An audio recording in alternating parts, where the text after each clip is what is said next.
There's a whole world of cinema to be discovered. You just have to overcome that 1-inch barrier known as subtitles. This is that 1-inch barrier, a podcast dedicated to cinema from all over the world. I am Nick LaBarry, once again joined by Josh Barry and Kieran Griffiths. Gentlemen, welcome. Thank you. Thank you, Nick. To our show. How very communist of you. Hey, well, funny you say that about this. It's a show for the people, by the people. Which we all share equally. I just rock up and do this and then go away. Josh supplies his house and Kieran supplies the equipment. It's very equal in that regard. Some would say I bring expertise. Yeah. Not many, but some Others might. wouldn't. A lot wouldn't. So, but we are back for another episode.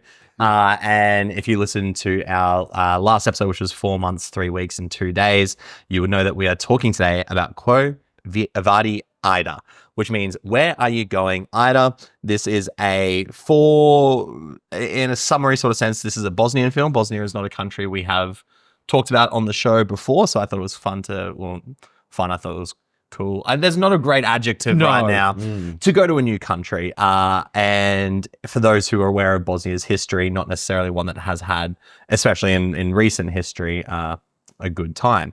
And then continuing our depressing streak of films. But this is a movie that came out in 2020 with an unfortunate sort of COVID release schedule. It premiered virtually at a lot of film festivals, but it was getting a lot of acclaim. It's currently got 100% on Rotten Tomatoes, if that's a metric you care about.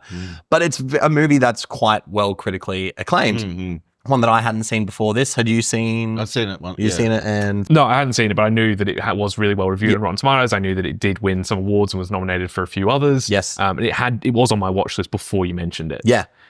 So when you said that we were going to be watching it, I was really excited. Yeah, that was Again, my... excited, weird I word think when to you use when have talking about the buzz and acclaim that comes with a film like this, like I said, there's plenty of awards. It was nominated for Best International Feature at the Oscars. It was nominated for BAFTAs. It won 4 European Film Awards, including Best Film. So when it comes with that sort of acclaim as cinephiles, I guess that's the word you call us. Wankers is what most people Wankers is the more colloquial term for that. It made It's a local dialect. It also Exactly. made President Barack Obama's favorite films of the year. Which is, I don't want to say weirdly, but has become very much a part of the zeitgeist. It's almost that Barack Obama's list of movies has weight to it now, which is kind of like, he's a well-spoken, he's an educated man, he was the president of the United States.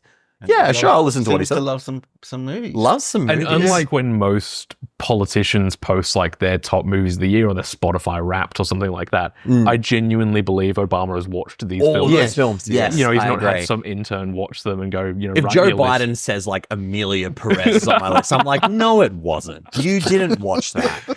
Oh, I can see that happening as might have well. thought he watched it. When are they going to start speaking English? That's what I would assume he would say.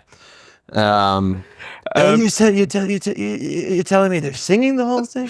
It's like Sleepy Joe's in the room with us right now. Sleepy Joe. This is one of the first films we've watched on the show with a title not in English. Just random side note. Wow. Etsu Like, Mama not Tambien related. Funny. is another one.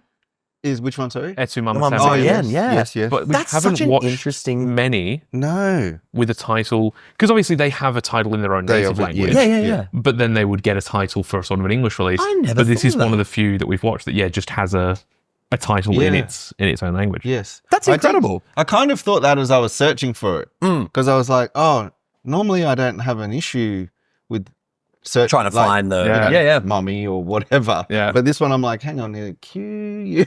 This is a different language, Quo Vadis, Aida, yeah, cool. And as Nick was talking about with it being from Bosnia and Herzegovina, I'm no expert on the history and geography of the region or anything like that, but to basically give you a brief synopsis, it is a former Yugoslavian country. Yugoslavia was a coalition of countries in Eastern Europe made up of countries including what is now Croatia, Serbia, Montenegro, Bosnia and Herzegovina, and I think one other that I can't remember the name of. It might be on this list. So as we are saying, this is a movie that is set during the Bosnian War and is very much primarily a movie that is in Bosnian. However, English, Serbian, and Dutch are spoken throughout this film.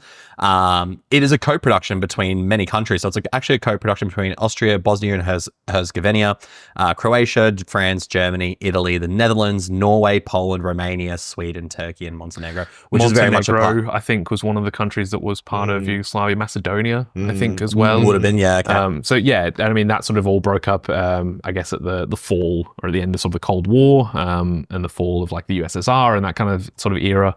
And it was not a amicable split into these independent states, which is why this war, the Bosnian Serbian War, that the film sort of covers, kind of came about, was that dissolution of Yugoslavia. Okay. Just to give a bit of background, because I mean, well, it's a historical drama, right? Yeah, in that sense, I think the context is very necessary there. It is a drama, but it is about a real event featuring some real characters. Yes. Like, this is not a piece of fiction. No, it is not fact, but it is based on real events. Yeah. But as someone who considers themselves pretty well read, pretty worldly, pretty knowledgeable about historical and world events, I knew nothing about this. The Bosnian Serbian War? I was, or? If you'd said to me, there was a civil war in Bosnia and Serbia in the This is the late 90s. Yeah, the 90s, sorry, yeah. I would have been like, oh yeah, that sounds about right. I couldn't have told you anything about it though. You've heard of it, sure. But it's just insane. Like, and we'll get into sort of what actually happened. Well, but it's insane that this event took place, and I know so little about it. Yeah. Well, this is very focused on a very specific event that happened during the Bosnian Serbian War, and it follows a woman, Aida, the lead character of the film, who ends up becoming a translator for the United Nations. So now the Bosnian Serbian War has come to such a head that the UN have to get involved, and they're trying to find asylum for Bosnian people who are getting massacred. It's specifically dramatizing the events of the Srebrenica. Sorry, yeah. Wow. Massacre. And it's during which Serbian troops sent over 8,000 Bosniak men and boys to their death, and then mass expelled another up to 30,000 Bosniak civilians, which is something that the film is kind of leading up to. The infiltration happens, and then as we get towards sort of the climax of the film, we start, in the full credit to the director, who we'll talk about soon, we don't see a lot of what happens, but we do feel a lot of the impact of the massacre, which is powerful filmmaking. But Aida she is contracted to be, she's a school teacher. She's a mother, she's a wife, a mother to boys as well, and obviously Bosniak men were the target of this massacre as well, who is contracted by the United Nations to be a translator. So she is granted immunity, basically. It ultimately comes down to like a lanyard she wears on her neck. She has this blue lanyard that is her immunity. She can't be targeted by Serbian troops. She can't be targeted even by Bosniak people who may want to use her power to try and save their families, which you see so many scenes of.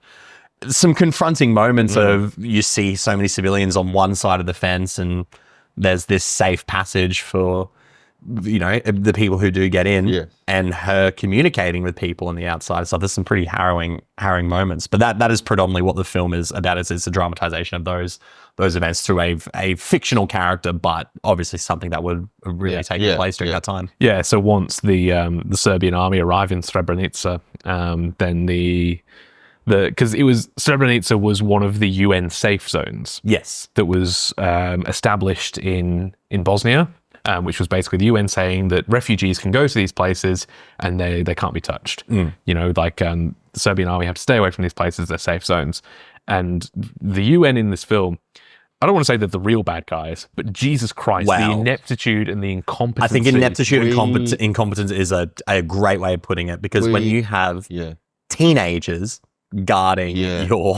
When we talked in the last episode about frustration. Yeah. Oh, man. I just got so frustrated. Right from the opening scene? Yeah. Right from this opening. Right from the opening. So the opening scene... Before we get into that, I'll just point out as well, sorry. It's written and directed by Jasmila Žbanić, who is this is her 16th feature film. She's a Bosnian screenwriter, director, and producer. Won multiple awards. She won the Golden Bear at the Berlin Film Festival, but a lot of her films are obviously set in Bosnia and do relate a lot to the more human grounded experience during the Bosnian and Serbian War. And I mean, this was not that long ago. This was 30 years ago. Which is crazy to think, yeah. The Bosnian Serbian War took place from 92 to 95. Yeah. We're not talking about World War II. Yeah. That happened outside of, pretty much anyone's living memory. Yes. It is a real event that people our parents' age lived through in Bosnia. It's insane. And like I said, it is mad that this happened. Yeah. And that, the Srebrenica massacre that occurred, as you were saying, 8,000 Bosniak men and boys were killed. Were mass executed. It was the worst mass killing on European soil since World War II. Which, and like Crazy, you said right? before, it's crazy. We don't know. No, I I don't consider myself to be an overly ignorant person of things like this that have happened in history. Yeah. But for me to watch this and go, holy shit, everyone should know that. Yeah. Like, we should all know that. The most insane part is that you've still got people like Serbians basically claiming it never happened. Right. Yeah, that's, Yeah. And like this review got, not to a major extent, but review bombed by Serbians basically going, it's all propaganda. None of this really happened. That's funny. The Bosnians were terrorists and all this will sort just of rest so heavily on their laurels, hey? And it's just, it's ignorance is bliss, right? Yeah, it's such an impactful movie, and it makes you go, like you said, holy shit, how am I only just now learning out about this? About this, this major event. So as I said, it was a UN safe zone. They flee the town and they arrive at this facility that's being guarded by the UN, but only about 5,000 of the 30,000 are actually allowed in. There's not room for any more. Aida is allowed in because obviously, as we said, she's a translator, but her family are stuck on the outside. Yes. So she's trying to, I guess the film is about her trying to find the balance between looking after her family, but also performing her role and looking after her people as a translator, even all the while, because she has access to information that others don't. She knows that this something isn't bad's about to end happen. Well. This isn't what the UN are making it. It's a very interesting perspective to do it from as well, because how many war films, I guess, for lack of a better word, do we see from the perspective of the soldiers on the ground? Yeah. It's a very interesting perspective to have it from someone who is a school teacher. She's a very empathetic, very sympathetic mother who, like Kieran was saying, wants the best for her own family, but is ultimately playing with this ticking time bomb of she's frustrated with what the UN are doing, but she has to translate perfectly. Then there is scenes later on where Serbian soldiers rock up and be like, hey, you guys hiding any people in there that we should be knowing about? So then and that's to fucking teenagers, these volunteers, these UN volunteers who go over and like, I want to help out in the Serbian-Bosnian war. And they're just like, oh, great, thanks for volunteering. We're going to put you here with an assault rifle and you can protect these 5,000 Well, that's people. because the UN are a peacekeeping force. They're not an army. They're not an army, So you've got, I think it was something like 300 UN soldiers at Srebrenica and thousands of Serbian army soldiers that were backed by the Serbian government. The whole country. So they had, they had weapons, they had vehicles, they had all this stuff. Experience. And you basically just got, a bunch of teenagers in flak vests and helmets that have no idea what they're doing. They're so out of their depth. Well, and the scene, it's again, we spoke last month about favorite scenes. It's tough to say it's a favorite scene, but one of the scenes that I think I was so riveted by the dramatization of is when these Serbian soldiers rock up and they're like, I'm not talking to kids. Like, I am an adult. I'm a man with a gun. I've killed people. I can do whatever I want. Yeah, you are going to let me in. You're going to let me in there. And you are going to let me look for soldiers because this whole thing, the whole war is kind of based around once Bosnia declared that it wanted to be independent from Yugoslavia. The Serbian portion of that wanted to stay with Serbia. And then the Bosniak population, which was majorly, primarily Muslim, they wanted independence. So they sort of, that was, I guess, the war. And it was a genocide. It was ethnic cleansing. It was targeted to people specifically because of their religion and their cultural background. So it was, it was a really, really targeted war. It wasn't just about a civil war on sort of two different sides. It was, this much more powerful army targeting these specific group of people. And they go in and they go, we want to see if you're hiding any Muslim soldiers. which is it's a incredibly intense scene. Yeah, it is. One of which the character of Ida is very centrally a part of as well, because she is then the bridge, the translator between those people as well. Yeah, so the UN who speak English or Dutch, and the Serbians who speak Serbian or Bosnian and her people, and just like there's this woman who had really no right to be in the position she's in. No, it was very a central figure to this conflict. An evil necessity that she had to become a central part of it. But I think as we were saying, it is such a unique perspective to have it from the point of view of someone who, again, knows information that other people doesn't, just based on being privy in those conversations, being in those rooms where it happened. As frustrating as those conversations are, especially from, as we've already pointed out, the UN's point of view. But someone who's desperately trying, who knows that something terrible is about to happen, is looking out at 20,000 people who are waiting for asylum, who are probably she has to really come to terms with the fact that these people are probably going to die, but her family are in the middle of that. And once you start looking at like, oh, if I can smuggle 3 people in and people find out about that, what's going to happen? So she is battling, similar to what we were saying with last month's film. There is so much happening to one singular person. It's just a bad day. It's a terrible day and a terrible time. Yeah. And I think it's just such an issue. I think this movie takes place over like a day or two. Yeah, because I mean, obviously the war's been going for years. It's about 3.5 years into the war, I think I said. And the people of Srebrenica, you sort of see when missiles start hitting the town and buildings start exploding, everyone's just sort of like, oh shit, here's another day of stuff blowing up. Casually grabbing their bag and their coat and going, okay, we've got to go. So it's not new, you know? No. Yeah. It's a lived-in world for these people. It's a very brutal reality. Yeah, that's it. And again, it's a great example of show don't tell. We don't need title cards saying that the war has been going on for this long and this many people have died so far. We know that this is part of their day-to-day life now. And then when they finally do evacuate, you know, it's and what we talked about with the UN, it's so frustrating because they're supposed to be there to keep these people safe, to protect them, but they just let the Serbians march right in and do what they want. But this is the issue as well, and this is, I guess, this isn't a criticism of what the UN stand for, but it's almost like any other normal job. You call out for so many people to come do something, and then they're not properly trained in doing that. How many of those teenagers? Again, I will reiterate, it is very much a solid point that Jasmila Žbanić makes, is that there was so many unqualified people there to try and protect these Bosnians, to the sense like they would have never had like war crisis negotiation training. Yeah. So of course they're going to let these guys with guns who are older and bigger and more intimidating, of course they're going to let them in, because they, at the end of the day, go like, I value my life. So then you get the moral conundrum of like, I'd given my life over to the UN to protect these people, but I still do value my life more than potentially 5,000 people. But at the end of the day, it's the top guy of that, the commander. Who makes the call. Like, that's right. Like they can go in with the guns, and it's like, what are you doing? And we don't want an issue. It's like there's been an issue for 3.5 fucking years. And he, like, you can see his frustration throughout the movie. He's trying to get hold of that's right, of higher ups or like, and he's on the phone going, where are these airstrikes that was promised? Upset and angry. And you guys told me that if the Serbians kept marching towards these safe zones, you'd airstrike them. Where are these airstrikes? And they're going, oh well, we don't want to upset the Serbians. It's like, there's genocide happening, literally outside my window. And you don't want to upset the Serbians. And it's that, like, he's just following orders. That's right. You know, and not in the same way, I guess, of like, you know, the whole sort of... You make the Nazi argument, Nazis, right? You know, they're just following orders. It's like, what can he do?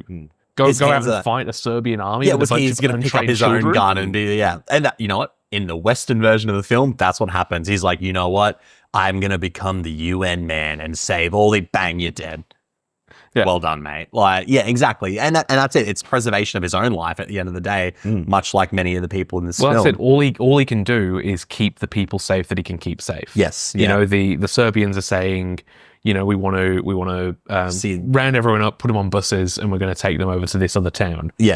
Which, you know, rounding up a group of ethnic people and putting them onto transport, that doesn't sound familiar. It doesn't. It's not history repeating itself. And separating them. Separating. Well, that's the other thing, right? Yeah, male and all the women and children. Any man aged between 12 and 77. Was taken away for interrogation, in inverted commas, and was then, this isn't a spoiler, it's a historical event, were then executed. No, yeah. And, you know, like we said, there was the 30,000, you know, elderly children, Just women the civilians who were displaced. Yeah. And all the UN can do is basically go, we just need to keep our UN people safe. We'll try and keep the women and the children safe. And we'll try and get, you know, people like Aida, who've been our translators and things like that. We'll try and keep them safe. And, you know, she's begging them and pleading with them, you know, please, you know, keep my husband safe, keep my children safe, because she knows what's going to happen. Yeah. You know, she's seen behind the curtain. She knows what's really happening. Yeah. That they're not safe. That they're not getting out of here. No. And that if she doesn't get her husband and her children's names on this list of, you know, people they're going to round up. People they're going to round up and the UN are going to take away. Yeah. That they're going to end up with the Serbians and they're going to end up being killed. Yeah. And she's doing everything she can. But it's also like the moral conundrum, and this is far more of like an internal battle she has to, is that moral conundrum of who do I share that information with? Do you cause panic and go, they're like, run? Imagine if she is, because there's multiple scenes in the film. So this movie to me is like, it's like a pressure cooker. It is just constantly getting more and more tense the more she finds out. And that's the whole thing of like, when is she going to let the pressure cooker blow? And also, is it her responsibility? Is it her, as someone who is a UN translator, she's making no decisions. All she's doing is literally translating from one person to another what these lack of orders or orders are. You're just there to relay the information that you've been given. Yes. There's and that's it. times she breaks away and she runs outside and she'll climb up on something. She's looking for something, or she's talking to people through the fence. And not once does, well, sorry, not once, but there's this moral conundrum she has of like, do I tell this person like, hey, just get out of here. Like, go as far away as you can. And it's kind of like, well, if I do that to one person, what panic does that start with a group of Well, that's it. And then 20,000 everyone people going to end up dead. Yeah, that's it. Do I kill more people than, Yeah. And that's an awful weight to have on a shoulder, you know, of someone who was a school teacher 3 years ago. Yeah. It's a responsibility that no one wants to bear, let alone someone who did not sign up. That's credit to Jasmila Žbanić, who's just created like a very sort of mundane look at this, and being like, she's not offering. It's a very one of those films where I think it's, you bring your own opinions and morals and things to the situation. And Žbanić has just let these events play out as they would have. She's created some great dramatic tension, but it's one of those things at the end of the day we go like, oh, well, I would have told the people to run away, or I would have only got my family, but I would have tried to get more people in. Like, it makes you bring your own sort of ideas to it, but then the movie immediately shoots it down and goes, yeah, well, what power do you have? Yeah. Are you going to try and sneak someone in while there's 10 Serbian dudes with assault rifles 500 meters down the road ready to... You know, I it's mean, it's at tough the end of the and day, it's awful. all she can do is try and protect her family. So that's why it's such a great perspective. It's such a really unique clever, perspective. Very clever way. Really clever to like have I said, that perspective. Any other film would have been following soldiers on each side. Yes, Yeah, that's you right. know. Well, how many war films have we seen where it's, you know, cuts between the soldiers on the ground and the generals In the room, the cigar smoke filling the room. Which All Quiet on the Western Front does, but that does it really well, Yes. I think. Yeah. But we've seen so many that it's that same sort And of it's perspective. it's not, that's not to discredit any of those films, because I'm a sucker for a good war film too, and we've done All Quiet on the show, and that is a very harrowing film from a soldier's perspective. I think this just creates such a much more morally interesting debate and conversation about these things, because what do you do when you don't have the gun? Ultimately, when literally knowledge is your only weapon, and you didn't sign up for this. Yeah, exactly. You know, and not that, you know, that makes the experience any easier for soldiers, especially in wars where you know, conscription was a thing. No. But I think, you know, there's an element of, you know, what you're getting into. Well, even from the perspective of a woman in that time is a far more interesting perspective to look at that than just the standard just young man soldier. Young, dumb, full of cums, got a gun. You know what I mean? Like, that's kind of like what it is for a lot of those guys. You know what I mean? Yeah. I mean, that is what they're like at the start of All Quiet on the Western Front. That is exactly. Yes. You know, they're excited to go off to war. War. And then they go, oh, shit. like lying about their age to get in. To get in, because they want to go to war. But you think about, that's probably the exact movie we'd get from, maybe if we saw this, it would never be a thing, but the Serbian point of view. He's like, yeah, actually, I do fucking hate what those Bosnian guys are doing, because my dad and his dad said that I should hate them for this. Or we'd get like, you know, Bosniak freedom fighters. Yeah, exactly. You know, exactly. You get the Inglorious Bastards of the fucking Bosniaks. That's kind of the other movie that would be made. So I just think this is a very interesting and very sort of delicate's the wrong word. I just think it's a far more interesting perspective that we haven't seen. Yeah. It's funny the films that it makes you think about as well. Like I started thinking about Schindler's List. Of course. Yeah. It's a modern day when Schindler's Liam List, Neeson at the end of the film starts crying and going, I could have saved more. Yeah. You know, it's like, but you saved some people. Yeah. And that's the thing with Ida is she's like, I want to save my family. I want to save my people. It's like, you save who you can save. Yeah. You know, and shit, you don't look at the numbers and go, here's all these people that died. Yeah. You go, here's all the people that got out. Yeah. You know, it's as fucking awful as that is. Yeah. And that's what she kind of has to reckon with throughout the film. While also doing this job. Yeah. While also still being the translator, being in these rooms of hearing this information. Because So she it's is just arguably one of the most important people in the UN. well, 100%. Yeah. Because Because she without miscommunicates something, Yes. you know what I mean? Yeah, It's without her, there's her and another translator, but without them, they have no method of communicating between the Serbians and the Bosniak refugees. It's just such an interesting film. Let's talk about Ida herself, Jasna Juricic. that was close enough. Yeah. Brilliant. Yeah, amazing. Oh my god, Yeah. what a performance! She is her ability to wear almost sometimes no emotion on her face, but we still. It's just through her eyes. They say the eyes are the windows to the soul. They very much are with her. With though. her, it is Yeah. like because we know what she knows. That's what I also liked about this movie. Everything that she encounters, we are a part of as well. And the fact that then she has to go out and face all these people and not say a single thing, and we get to watch that performance internally sort of happen, I think is some incredible acting. It is pretty similar to the last film we watched in that the camera. I know there's the bit where her husband goes to the negotiations, but Yes. other than that, it's pretty much folling her.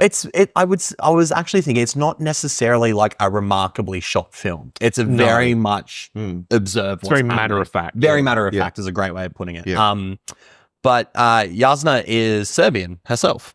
So it's interesting that she was, Yeah. you know, and I mean, obviously that just speaks more volumes about how Serbian people who understand that the conflict was terrible and what the Serbians did was awful. Yeah. That her reconciliation of it is sort of like, well, can I, you know, Yeah. at least play the Bosnian side of things and, you know. Yeah. And that's it. And it's not every Serbian person thinks that this No, wasn't a God, real no, thing. of course not. It's No, just no, there no, is no. definitely a subset of people that still think that they were in the right or that the whole thing didn't happen the way that it's told, which is just insane Oh, it's wild. to think about. The thousands of people can die and you can go, yeah, but it didn't. Did we really do a bad thing? Yeah. Were we really the bad guys? She won, as one of the 4 European Film Awards, she won Best Actress for this. So Yeah, and understandably so. Rightfully so. She's She's an fantastic. absolute powerhouse in this. She is carrying the film on her shoulders. Like this is very, I mean, when it's your in the name, right? when your So name is in the the title, titular character. Yeah. you kind of have to pull your weight, and So- she definitely does. Look, I hadn't actually thought of anything of this till now, but the title itself, "Where Are You Going?" Ida, Yeah. is a very interesting. There's a weirdly playful sort of tone Yeah. to it, but I don't know. Did we have any thoughts about that? It's a random question that's literally just come to my head because No, because I was thinking about it as well, and sort of Yeah, how me too. it fits into the film. And I think for me, it's sort of a question from her own perspective, but also from that of her people. Yeah, You know, because her people are asking her, "Where are you going, Ida? yeah, You know, who are you talking to? What are you doing? How are you going to help us?" yeah, But she's also asking herself, "Where are you going, Ida? yeah. How are you going to get your family Yeah, how out are of you this? gonna What get are out you of going to it? do? Yeah, Like, yeah. how do you balance, as you said, this job that you've been given to do, but the responsibility you have for your family?" So that's sort of how I interpret it. Is obviously not a physically where are you going? No. Is in it more as a what are you doing? Yeah. Ida, like how are you going to help us? I like that. Yeah, yeah. She is also like pretty literally getting pulled in all directions all of the Yeah, time. she doesn't sit down for more than about 5 No. minutes. You don't want to film. be. You don't want to be in her shoes. No, At all. No. Jesus Christ. Another thing I want to talk about is Jasmila Žbanić's ability to show the harrowing events without showing the harrowing events. So we talk about the city being bombed. We see a lot of the aftermath of that, and we see the destruction that's been caused. Obviously, it's not like you said. It's not a spoiler. There, towards the end of the film, there is a scene where men are rounded up. They're put into a room. Some of them kind of know what's coming. So the tension in that room, just made my stomach drop then. Yeah. That is an awful scene And of you just know watching. as soon as they start getting separated and rounded up on the buses, yeah. You know what's happening. this is only ending one way. Yeah. You're just waiting for that pin to drop. Yeah. And it's like you say, your stomach drops, you feel sick. The We see the sterile guns nature firing. that is directed is harrowing. It's so just still shots. It's cold. It's It's distant. cold. Yeah. So it's a wide shot of the room that they're all rounded up into. And then we get a couple of close-ups of some of the guys who we have seen throughout the film. And then in just this incredible shot, it just cuts to a wall. There's windows in the wall. You see the heads of rifles come in, and it's about 5 seconds of just a barrage of gunfire. bullets firing. And that's it. That's all you see Yeah. of the massacre. And it is harrowing. And we've seen films that absolutely utilize violence to its shock factor for those sorts of things. Like All Quiet. All Quiet. We see some pretty horrific stuff happen some there. terrible stuff. But this is more like the film we watched last month with 4 months, 3 weeks, and 2 days. Yeah. It is more impactful by going, you are mature enough to know what's happening. Yes. I don't need to show you it. Yeah. You know what's happening. You know what's happened. Yep.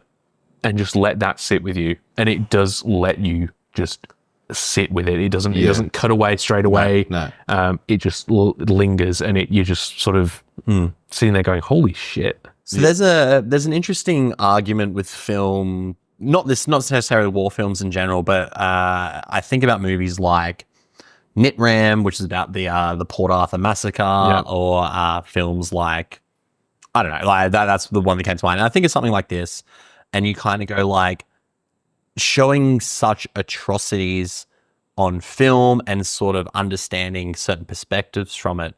There's always an argument from those filmmakers of, if we don't show and tell these stories, history is bound to repeat itself. Yeah. We are in the unfortunate aspect. This happened in the 1990s. Like I said, it was the largest massacre in Europe since World War II. Yeah. Someone watches a film like this and we kind of see where we're at in the world 30 years later, and there's we've got the Russia-Ukraine conflict and stuff. We've got Palestine, Israel. I don't want to get into like the No, but I was thinking political while we were things while I was like watching this, yeah. someone 30 years from now, 20-year-old, is going to sit down in the cinema and watch a film about Israel and Palestine Or Ukraine and Russia and go, holy shit, how did I not know about this? Why did no one do anything? Yeah. That's this is all where I I could kind of think. wanted to go with that. Yeah. You know, it was a genocide, and there is genocides happening right now, not just in Gaza, but in Africa. Yeah. You know, and how many times have you scrolled past a news article that there's 400 people who've been killed in a country you've never heard of, and you just scroll past and go, oh well, Yeah. Not my country. but it was Not my 400 today, Yeah. and it was 300 last week, Yeah. and by the time that whole thing's over, 10,000 people are going to be dead. Well, then, well, you look at this. There's an actual number that they put here, 8,372. Men and boys. When you say boys, that's when you kind of Well, just it go, was 12 to 77. 8,372 dead. But how many people, our parents' age, would have been reading the newspaper in 1995, Yeah. seeing that 300 people had died in Bosnia and gone, I don't know where that is. Yeah. Never heard And of it. how much are we doing that right now with, children being bombed in Gaza, and And you're so- just going, what can I do? The interesting thing that happens there is that then we watch a movie like this and we go, wow, that's really impactful. Like, this is a really tough film to watch, and I'm actually quite moved by it. And then nothing still happens. And that's the crazy part. And that's like, I'm not getting on a soapbox here. I'm the last person to get up and go like, we need to do something now, because at the same time, I'm guilty of it. I'm 100% guilty of being like, wow, this was a really impactful film. Well, I can't wait to see you guys next month on that one trailer when we watch another movie. You know what I mean? Like, this is just, it's the privilege of our lives, but it's just so interesting that I think you bring up such a fucking great example. Like 20 years from now, we'll be seeing the Palestine-Israel film. Yep. We'll be seeing Ukraine-Russia film. Yep. And the We'll be people who seeing didn't African live through it massacre like film. we did will And go, then it's a shock. will go, It's a shock. this is the first time hearing about this. But then how people- could people let this happen? Yeah. I also Yeah, hate the other side of it when people go, oh, I don't need to see that in movies. I don't want to know see that in films. And the reason I brought up Nitram is because there was so much controversy about making a film about Port Arthur. Yeah. Whereas I agreed with that. I agree with the sense of like, yeah, if we don't know these stories and if they aren't immortalized in some way through film, it's a tough subject matter to deal with. And Nitram and this and 4 months, 3 weeks, 2 days, All Quiet on the Western Front are all films that do tackle their subjects matters incredibly well, Yeah. very delicately, but never with losing impact. So it's interesting. I think these movies are so necessary at the same time. Like they're not easy to watch. Yeah. This is not a film I'm going to run back to and watch it. That's the second time in 2 months we've said that. Third, if you count Umbrellas of Cherbourg. The most harrowing film. Merry Christmas. But in the sense of, it's just, I think there is such an important place in the zeitgeist of 21st century culture where this film needs to exist, whether or not it is actually a massive agent for change 30 years from now. Yeah, art does not exist to make you comfortable. No. It does not exist to reinforce your preconceptions and your ideas and what you're already familiar with. I think Nitram, to tangent a little bit, because it's not a foreign film, but it is close to all of our hearts being an Australian film. Australian, its own language. It's foreign to some people. Yeah. I think it hits really close to home because Port Arthur was the only really mass shooting in sort of the common sense that we've had in Australia. If you look at our modern history, which Australia's history is very young still, but like our sort of like last 30, 40 years. Our only mass shooting. And it was still not that long ago, you know, it was the 90s. Late 90s, Port Arthur. And we did the sensible thing and banned all the guns after that. But it's hard, you know, there are still people alive today whose family who lived through that, you know, were killed in Port Arthur. And I think that's what makes it really difficult. I think that's why we can look at the atrocities of World War II a little bit more comfortably, because we have that distance. But what is the right time, you know? When is it appropriate? You know, like we've had films about 9/11 and about the war in Iraq and Iran, Afghanistan, you know, like when is it okay? And I don't think there's a right time. You know, I think no, it's true. But I think so long as you're doing it in a way that is honest and that is respectful and that is going for that. Nitram's not made to make money and to impress people and win awards and get big crowds in. You know, in the same way that this isn't, in the same way Sean that Grant and 3 weeks Justin and 2 days have very much come out and been like, that's the reason for the film, is be like, we just don't want. We want people to understand why this is not going to happen again. Or why this happened, what happened, and why it can't happen again. And I think this is one of the most prolific examples of that. And like we talked about with 4 months, this is very much a personal film for the filmmaker about their country at a specific time and place in history, and going that these are real things that happened. You know, the illegal abortion might not have happened to those specific people, but illegal abortions like that were happening every day in this place. Time and place is so influential on who you are as someone. We are genuinely products of our surroundings, and that's outside of like a paternal thing as well. We are shaped by culture. And if you're growing up in a communist culture in the 80s in Romania, you're going to be shaped by that. If you're growing up in war in Bosnia in the 90s, you're going to be shaped by that. And I think it is so much a film, not just about the evil that was allowed to be perpetrated by the Serbians and the genocide that was committed, but it is also a film about, as we talked about, the evil that was allowed to fester by the UN.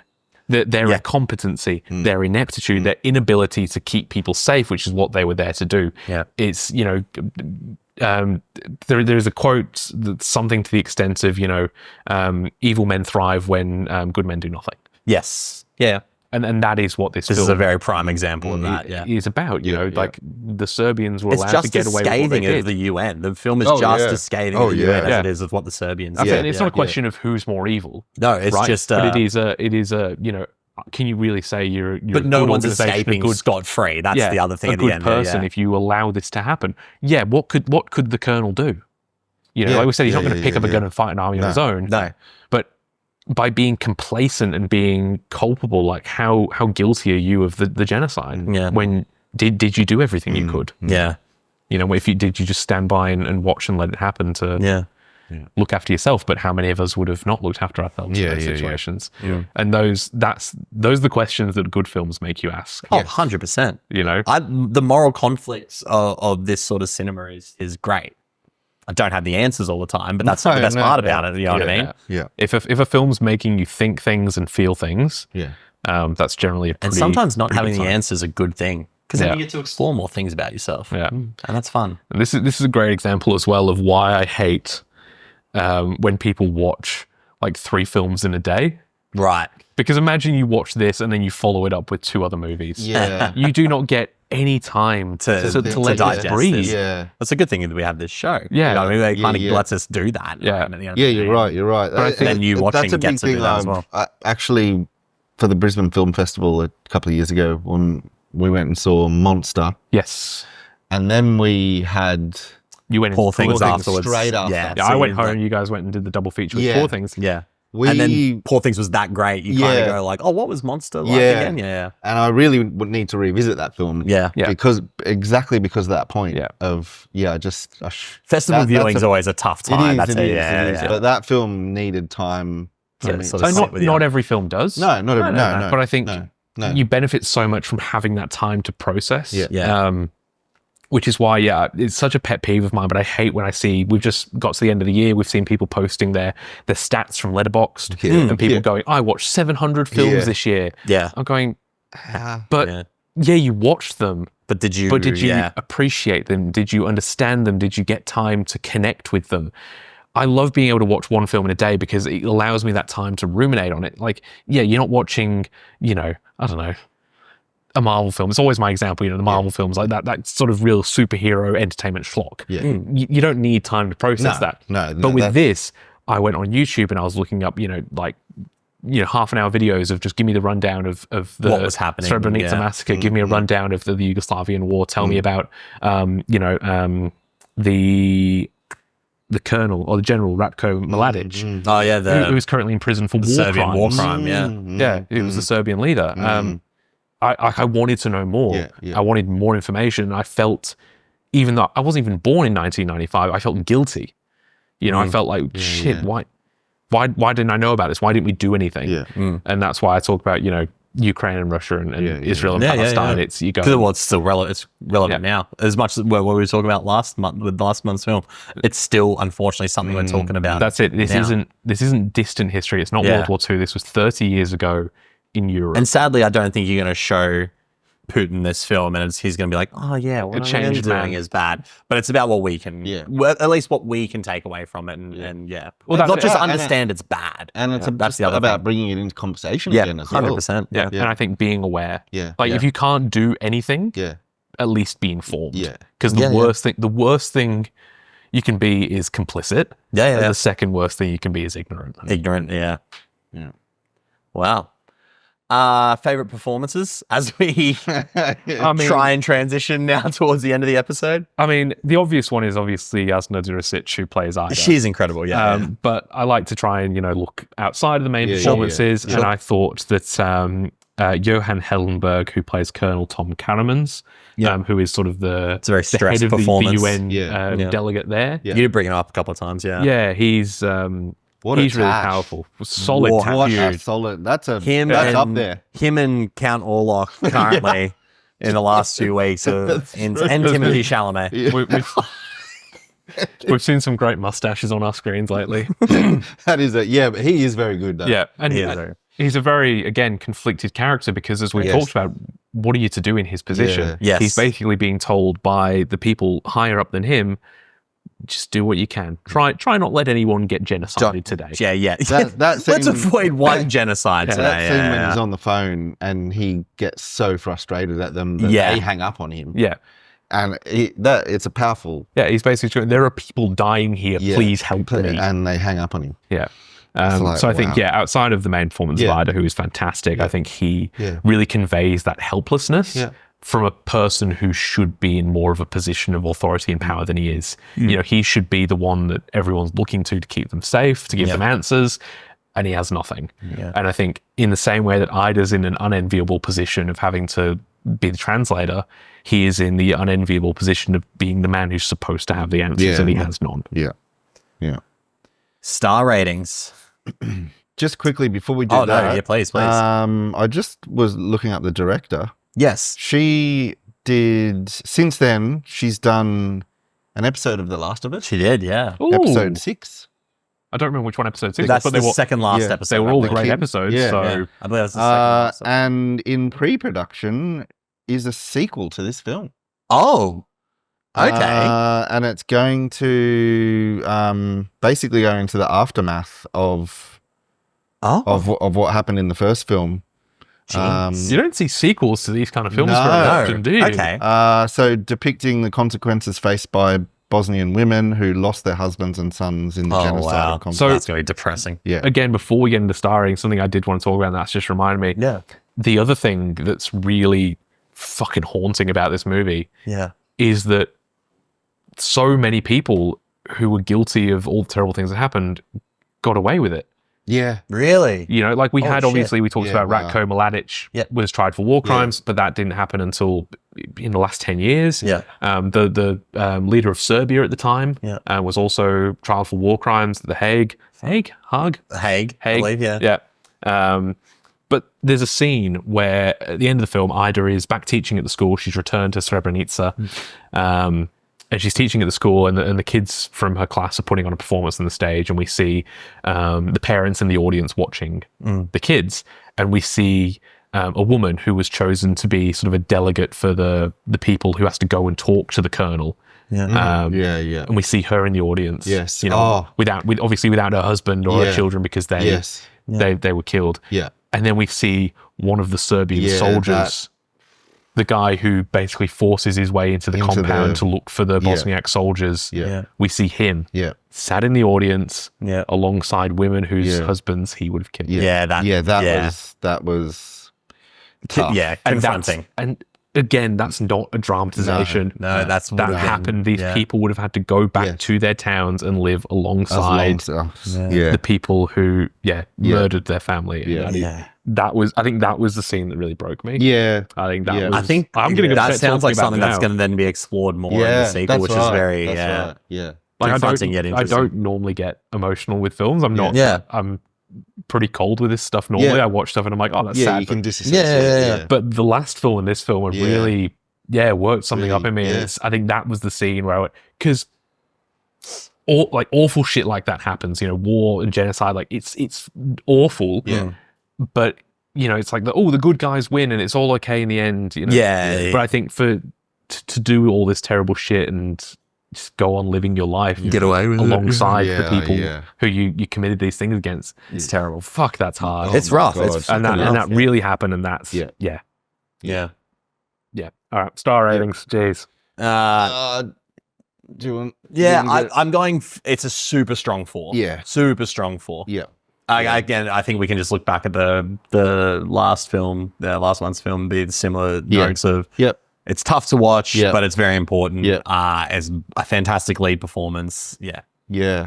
It's kind of amazing how sort of similar the films are in respect to Yeah. Despite being so different in So their stories, totally different. Yeah, but, in yeah. terms of their tone, Yeah. their themes, Yeah. and their importance. yeah. And almost their execution as Yeah. well, too. They're in both some they're ways, both yeah. very minimalist, very fly Very- on yeah. the wall. Yeah. Following a woman around kind of thing. But Having a really fucking terrible day or terrible. two. Yeah. Yeah. And again, saying solid 4, Solid like 4. strong 4. Yeah. I gave it a 4 the first time. Yeah. I think this second time it even hit me harder. Yeah. I think it was about 2 years ago I watched it. Yeah.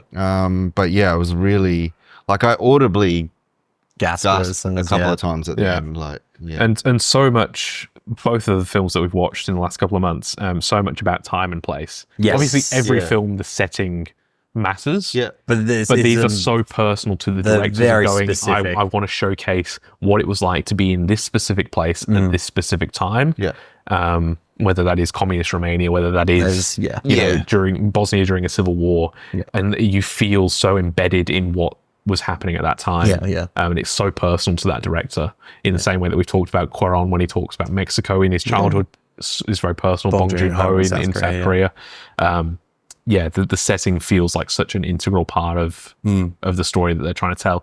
Again, strong 4, really Yeah. strong 4, could be a 4.5. Yeah. Yeah, I agree. Yeah. I think just It purely was definitely for, getting close to that for me. I think from just looking at how much I enjoyed and appreciated the film is probably a 4, but I think just that lasting impact and that it is making me feel so much on an emotional level. Yeah. And question, Yeah. I guess, the way I engage with things in my own life. Yeah. Yeah. I think it deserves to be rated pretty highly for that. And like we talked about, yeah, I'm just waiting for when the film about Ukraine and Russia, Yeah, or Israel, yeah, like I said, Palestine 30 comes out in years from 30 now, years, yeah. and we'll all sit there in the cinema crying, Oh my going, goodness, yeah. that's crazy. why didn't we do anything? Yeah, You know. history repeats itself very Yeah. unfortunately. Yeah. So that's really cheery film again. Yeah. Quo Vadis, Aida. We've got a busy schedule coming up. We for you do. guys to try And it's not pick necessarily things back getting up. happier for the next pick, because we go Well- back to our Oscars pick first. Yeah, so we'll do order TBD, but we've got our Yeah. Oscars episode because we've all been through our picks. Yeah. So we're going for the 2020 Oscars. Yes. For 2019, For 2019 film. which is Roma. So back to Yeah. our good friend Alfonso Cuarón. Yep. possibly going to end up being the director. We've covered most on the show. We've done a lot of Alfonso, but definitely okay with that. Yes. Roma I've not seen before. Oh wow. Yeah, Okay. so I'm excited to watch that for the first time. So that's going to be our Oscars episode. We've got our second anniversary Yeah, I know. 2 episode years coming out, which will be Dear God. Q&A, some fun games, and probably a few drinks, Yep. which will be good. Maybe a If I can persuade you guys to have a couple of beds. And then arm is twisted. we'll be back as well for regular programming, which will be Josh's pick Yes. at some point. So Josh, please tell me you've got something a little bit more lighthearted for us. I do. Hey! I had to. Yeah, I it was literally for our own finished mental this health and film, well-being. And I just straight away Googled like. It was straight away, and then you were Foreign like, comedy. Roma. Okay, Yeah, let's that's do. right. I've yeah, got to. yeah. Like I have to. Josh did actually send a screenshot of international comedy films. I did. Yeah, and we were like, I had great, to, I thanks, had to. Josh. So I haven't seen this film. Oh, 2004. Oh. We're going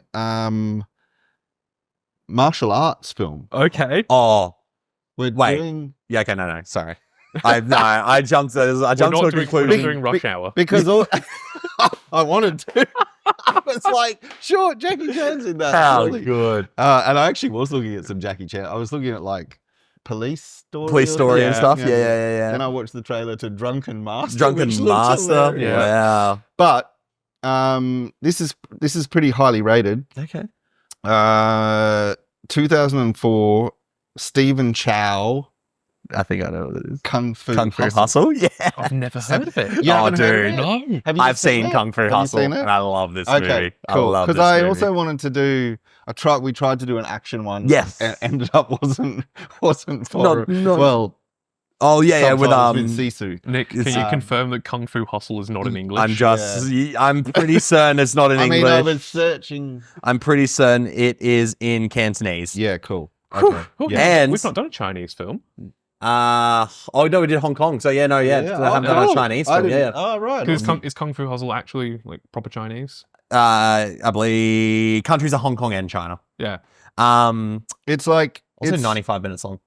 Yeah, 95. It's it's like Nick's favorite Written- words. written, directed. Yes, it is Stephen Produced- Chow's like baby, right? Yeah, it's like he is just all over this film. Sweet. That sounds like a and nice change of pace Yeah. after the last couple Yeah. of films. No, we've this had. So, movie's yeah. fun. This Yeah. is a really fun I wanted. movie. I after that, I was like, yeah, we've got to get. Yeah. Yeah. I'll say this from what I remember of it as well. It's kind of like there's like a almost Seven Samurai riff to it. Yeah. So it'll be interesting to talk about it After Yeah, having cool. seen Oh, yeah. having Seven done Samurai. yeah. Seven Samurai on the Yeah. show. Cool. Yeah, All yeah. right, I'm excited. That sounds like a nice change of pace. But yeah, there's going to be lots of us coming to your ears and your eyes very soon. We've got lots of episodes on the way, so keep an eye out for those. Yes. YouTube, thank you for watching. Subscribe and like, and tell us your favorite international film. Tell us what your favorite genocide was. Yeah, there we go in the comments below, and we're going to rank them on the next episode. Who was your called favorite war criminal? satire. Yeah. We'll do a war criminal Comedy. tier list. Kids love tier lists. Yeah, man, I know kids. I feel like Hitler's like an A level. It's fucking. Oh my He's like the God. step. Mao Zedong. Now Mao there's Zedong. That's an S tier. tier. There's a war criminal you can set your watch to. Oh, That's I like that saying. That's great. If you want more fun like this, why don't you check out our Instagram or our letterbox at 1 Inch Barrier? Or if you want even more controversial opinions, just go to our private ones that are down the bottom and send us DMs about how you want to kill us for those comments. And then, of course, on your preferred podcasting platforms, Spotify, Apple Podcasts, Amazon Podcasts, probably iHeartRadio as well, I'm assuming. We're everywhere, whether you like it or not. Yeah. But until our next episode, the Oscars episode, we'll see you next time. Thanks very much. See you then. Thank you. Bye.